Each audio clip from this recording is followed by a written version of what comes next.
नमस्ते प्रणाम। तक का हाल बा भाई लो। आजकल बहुत ज़्यादा विवाद चलता दोस्ती गाना के लेकर और ये दिल लागल बा तोरे से। तो जी हाँ दोस्तों, हमारा वीडियो में बना रही लो जरी से लेके अंत तक हम पूरा डिटेल्स बताओ तनी एकरा बीच के क्या दिक्कत बा, क्या प्रॉब्लम बा कि ई गाना के विवाद चलता। तो जी हाँ दोस्तों कि बता दी कि ई गाना के टून बा विजय चौहान जी के, जौन भोलबम के गाना आई रहा एकरा पहले जौन गाना के बोल रहा कि दिल लागल बा भोले से, वही टोन पर सोनी पांडे गाना लेके आवत रन। काफ़ी ब्लास्ट गाना रहा, दोस्ती वाला गाना जौन रउआ सबके इंस्टाग्राम पर बहुत सारा रील बन चुकल बा। तो दोस्ती गाना पर रील बन चुकल बा 29 लाख। तो वैसा ही विजय चौहान जी के गाना ट्रेंड करता हूँ, ऊपर भी 13 लाख रील बन चुकल बा इंस्टाग्राम पर। तो यही बात के लेके विवाद चलता कि टोन हमार हो।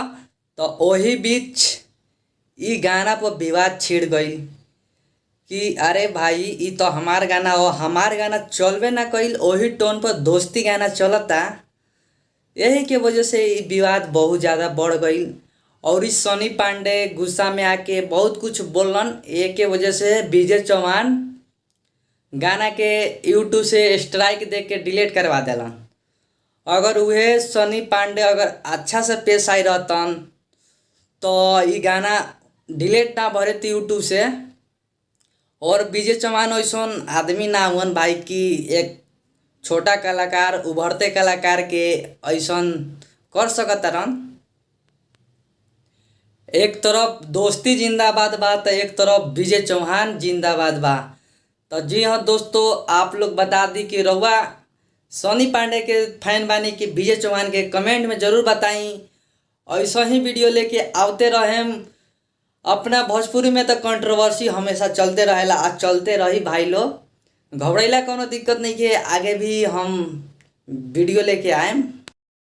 हमारे चैनल पर आप लोग नए हो तो हमारे चैनल को सब्सक्राइब करें। हमारा चैनल का नाम है यूट्यूब बिहारी शायरी मस्ती। ऐसा ही इंटरटेनमेंट और विवाद से घिरा हुआ लेकर वीडियो हमेशा आते रहेंगे। हम आप सबके छोट भाई नारायण निराला फिर मिलते हैं अगले वीडियो में। तब तक के लिए best of luck. So thank दोस्तों, दिल से लव यू।